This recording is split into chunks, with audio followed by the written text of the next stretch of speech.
brothers and sisters, ladies and gentlemen, stop introducing your children into the school to prison pipeline early by way of special education. If you put an autistic child in an autistic classroom, they will start imitating autistic behaviors. If you put an autistic child in an autistic classroom, they will start to imitate autistic behaviors. If you put a low achieving child in a learning support classroom, they will start imitating learning disabled behavior. Children learn by what they see. Children learn by what they see.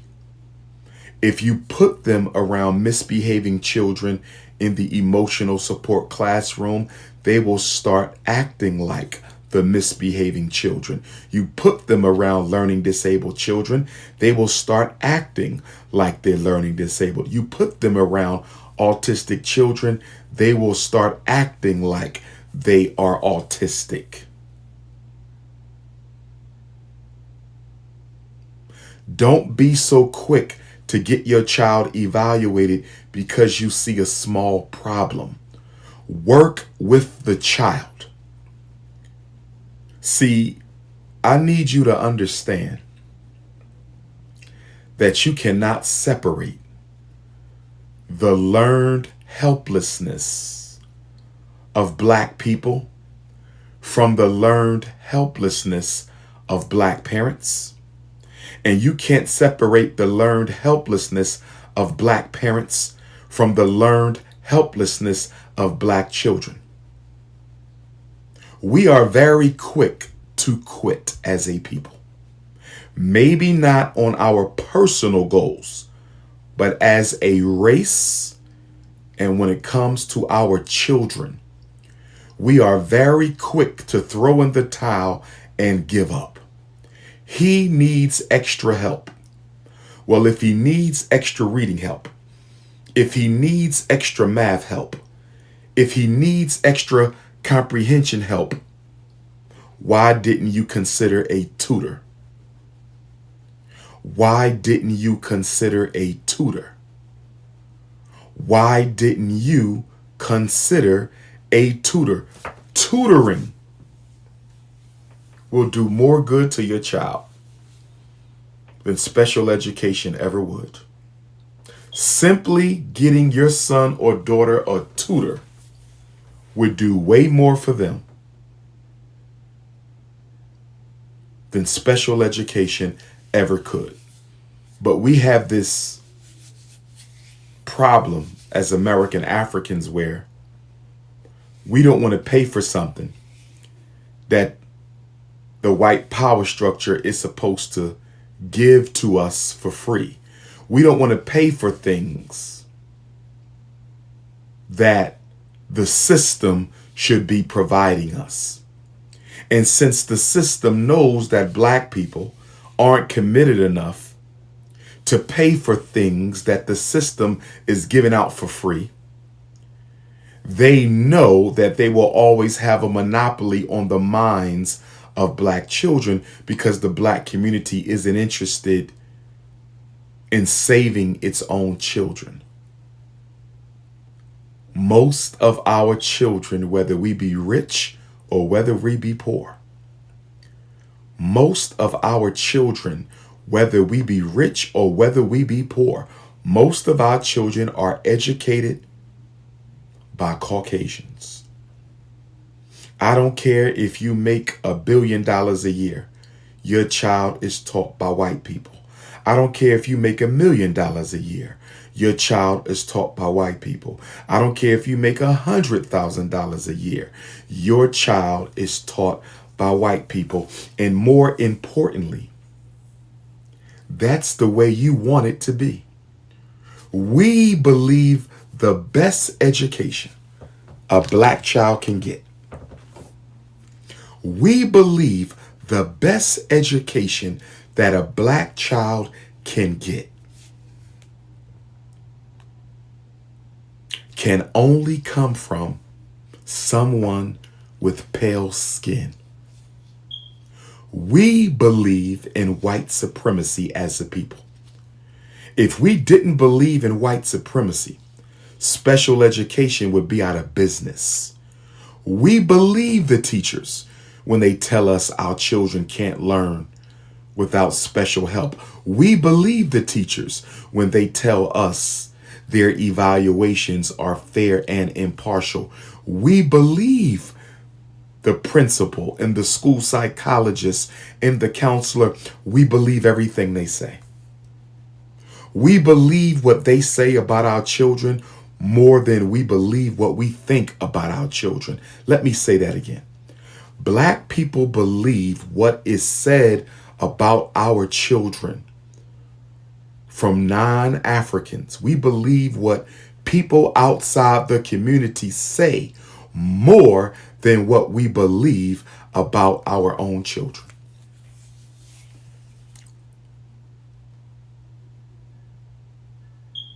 We suffer from collective European hypnosis. We are under a hypnosis that has hijacked our common sense. We are under a hypnosis that has hijacked our common sense. 13th Amendment was ratified on December the 6th, 1865, when the state of Georgia became the last state that was necessary.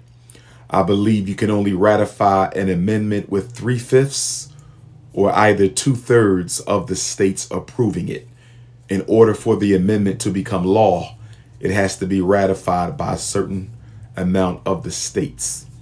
And Georgia became that deciding state. And so on December the 6th of 1865, Black people became, quote unquote, legally free. We became legally free on December 6th, 1865.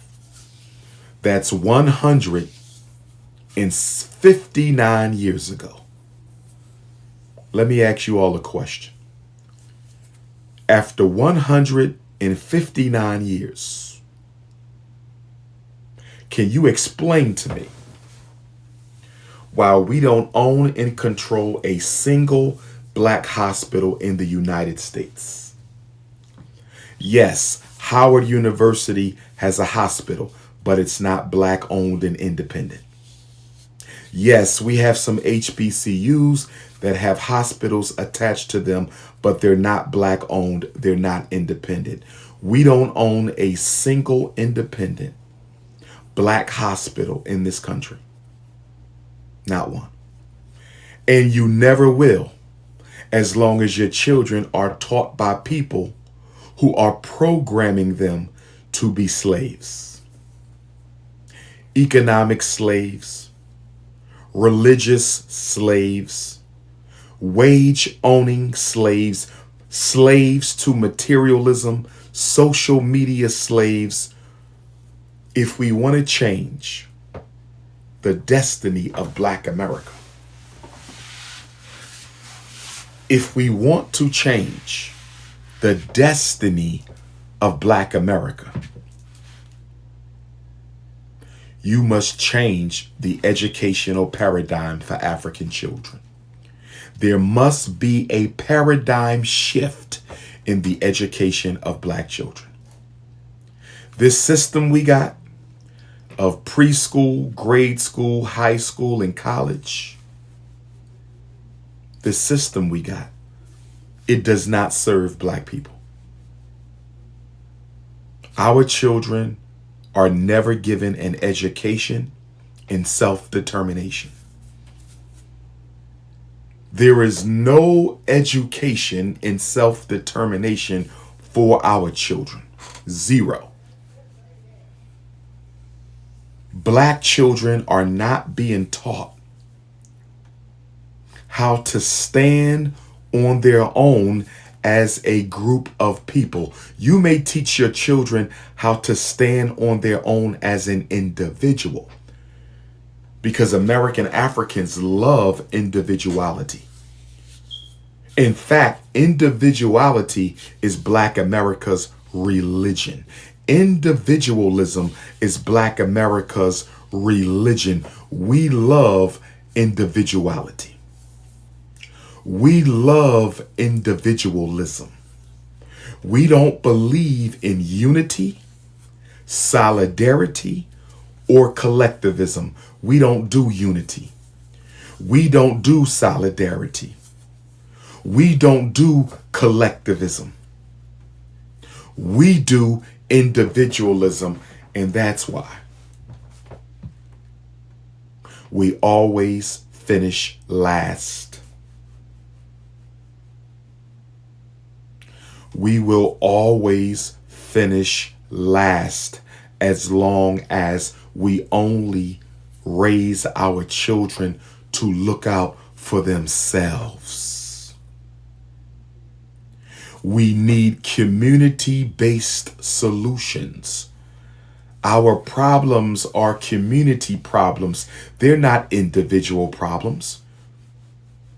We have millions of Black people in jail. That's not an individual problem. We have millions of Black children underachieving in school. That's not an individual problem. We have millions of Black people suffering from chronic diseases. That's not an individual problem. Community solutions for community problems. But the obstacle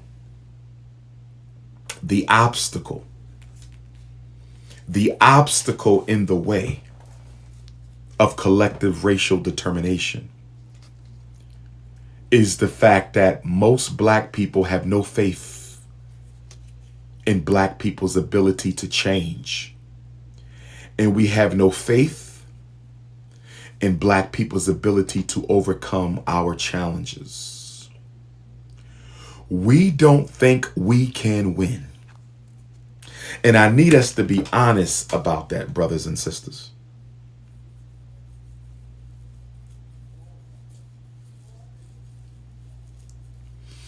I need us to be honest about the fact that we believe that we can't win. That's called low racial self-esteem. That's called low racial self-esteem. And it doesn't matter how many degrees you have. It doesn't matter how much money you make. It doesn't matter how beautiful of a home you live in, or how expensive a car you drive, or how much money you pay for your child's education. That doesn't matter. If you don't believe your race can overcome their challenges, you suffer from a poverty of consciousness. A poverty of consciousness. You can be a billionaire and suffer from a poverty of consciousness. You can be a millionaire and suffer from a poverty of consciousness.